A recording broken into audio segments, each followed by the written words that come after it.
the members of the House are expected to evaluate, assess, and hear the impeachment complaint with utmost independence and impartiality. Arangkada na sa darating na Martes ang proseso ng Kamara sa impeachment complaint laban kay Pangulong Bongbong Marcos. Dalawang impeachment complaint ang isinumite sa Kamara.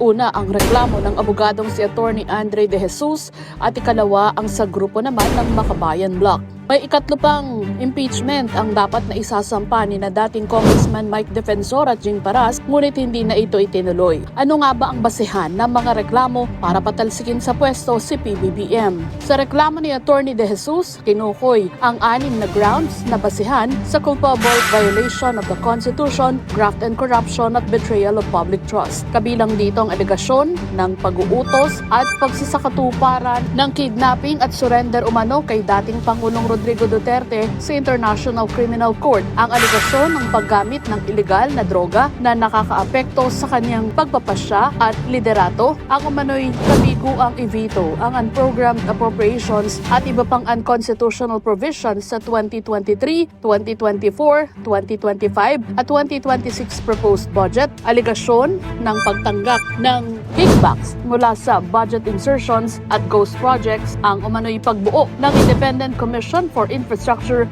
para pagtakpan ang mga tiwaling kaalyado at alegasyon ng paglabag sa konstitusyon at pambabaliwala sa tiwala ng publiko dahil isinuko sa ICC si FPRRD.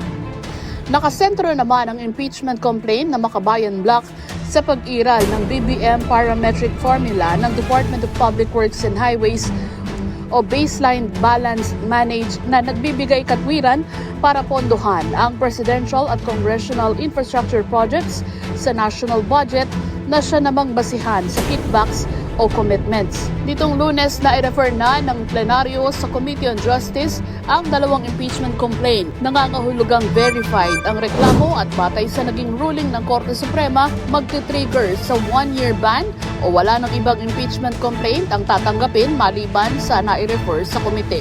Kaya naman sa proseso, sisimulan ng komite ang pagdinig para tukuyin kung sufficient inform and substance ang reklamo. Kung madedeterminang nakatugon ang reklamo sa hinahanap na forma at sustansya, bibigyan ng kopya ng resolusyon ang respondents para tumugon. Ang tanong, kailangan bang humarap sa pagdinig ng komite si Pangulong Marcos? Hindi pa masagot yan ng komite sa ngayon dahil kailangan pang isagawa ang determinasyon.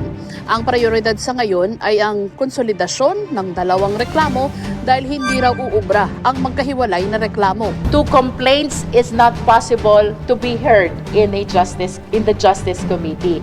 Dapat upon referral, consolidation na. Iginagalang naman ng palasyo ang gagawing proseso ng Kamara sa impeachment laban sa Pangulo. Hayaan po natin ang proseso na umanda na naaayos ang press. Si Majority House Leader Sandro Marcos hindi raw makikilahok sa proseso ng impeachment laban sa kanyang ama upang protektahan ang integridad ng institusyong kanyang kinabibilangan. Gaano nga ba kalakas at katibay ang reklamo para mapatalsik sa pwesto ang Pangulo? Isa lang ang malinaw, ang impeachment, may basihan man o wala, ay laro pa rin ng politika. Dito makikita kung kontrolado pa nga ba ng administrasyon ang Kamara. Pero labas sa politika, simula na naman ang impeachment saga na mistulang isang teleserye na lilibang sa publiko sa mas importanteng problema ng lipunan, pangunahin na ang kahirapan. Ako po si Juan de la Fuente at ito ang datos, ang totoong kwento sa likod ng mga issue.